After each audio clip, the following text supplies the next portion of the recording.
presença do senhor Luiz Ladislau, que veio aqui para uma entrevista.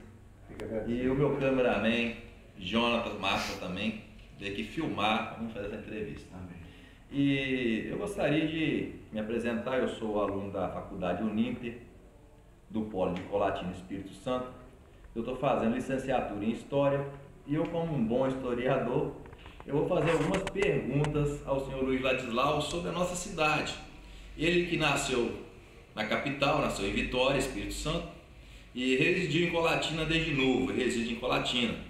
Então eu gostaria de fazer algumas perguntas ao senhor Luiz Ladislau em relação a alguns pontos turísticos da nossa cidade, né? São poucos, a nossa cidade é uma cidade pequena, cidade do interior, e eu gostaria de perguntar ao senhor Luiz, quando o senhor mudou, residiu em Colatina desde novo, o senhor se lembra da construção da Catedral de Colatina, quando começou essa catedral, quando começou a colocar os primeiros tijolos ali, o senhor teve a oportunidade de ver a começar a fazer essa catedral? Sobre colocar os primeiros tijolos, não.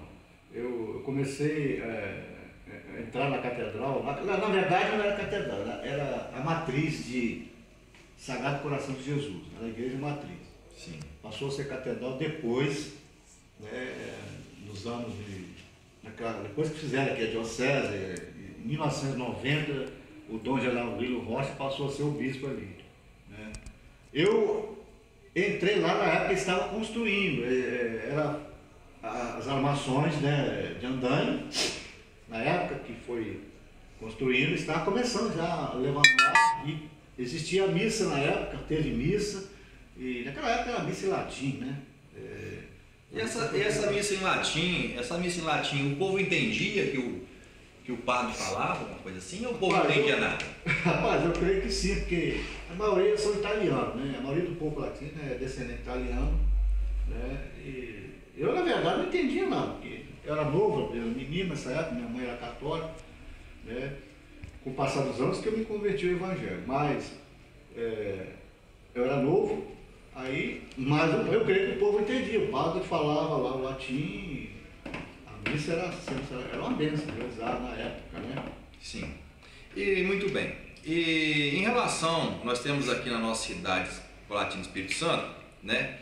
É a segunda estátua, ela fica em segundo lugar, né? Depois do Cristo Redentor do Rio de Janeiro, do Pão de Açúcar, né?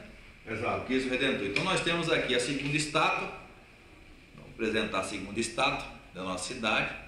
Essa estátua, quando foi construída, esse Cristo Redentor, o senhor se lembra dessa construção? Ela foi construída em 1974.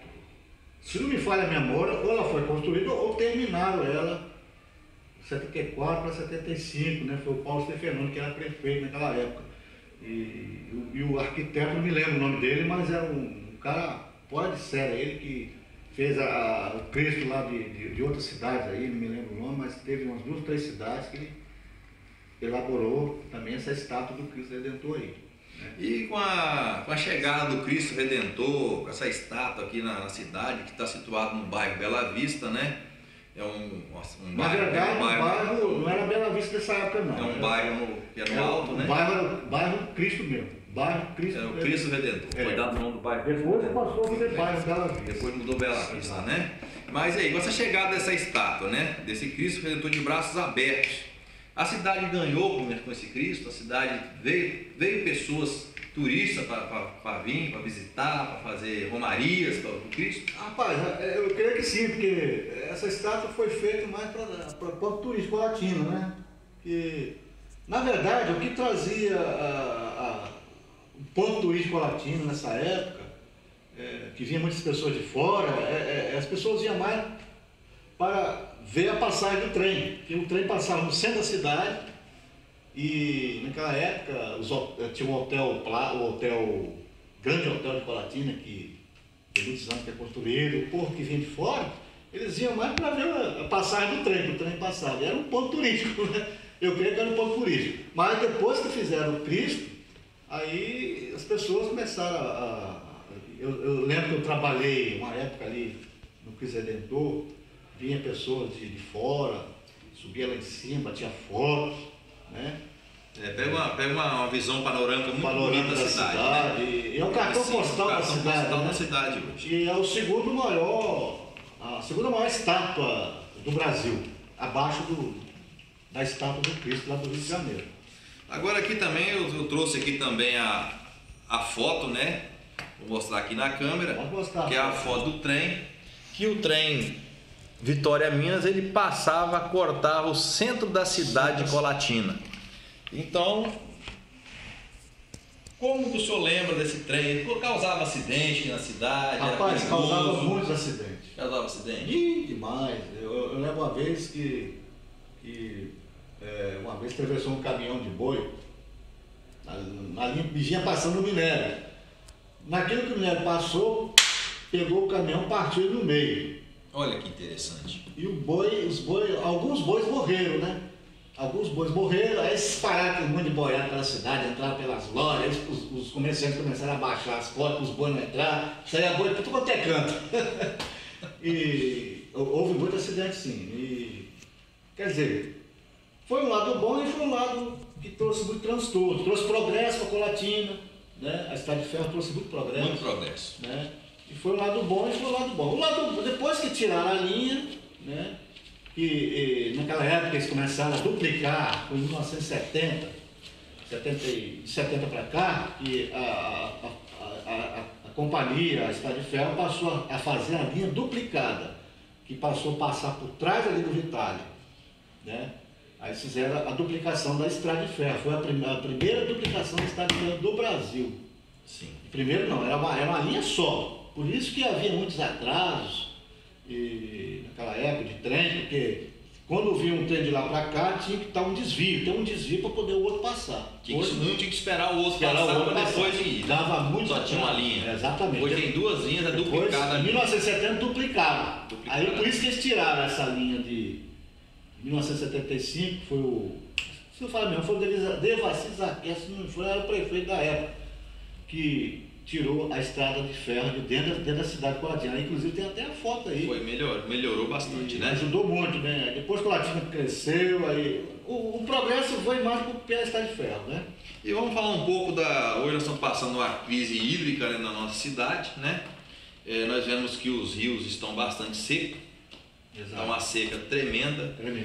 O senhor acha que essa seca de hoje é uma seca assim de maior escala da seca passada, há anos atrás? Já teve secas maiores, cara. Maiores, já né? Teve secas bem piores do que essa aí. Isso é fase, eu creio que isso é uma fase. Uhum. Mas falando em seca, nós temos aqui um grande rio, né, que é o Rio Doce. O Rio Doce é um rio que era navegável na época, né? Tinha bastante água.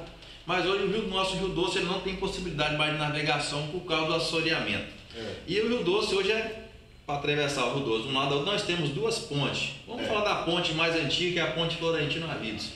A Ponte Florentino Avidos, o senhor se lembra dessa construção, como foi? Não é da minha época, mas pelo que eu estudei, ela foi construída... Que primeiramente ela era madeira, né? Ela foi feita de pranchão. De pranchão, né?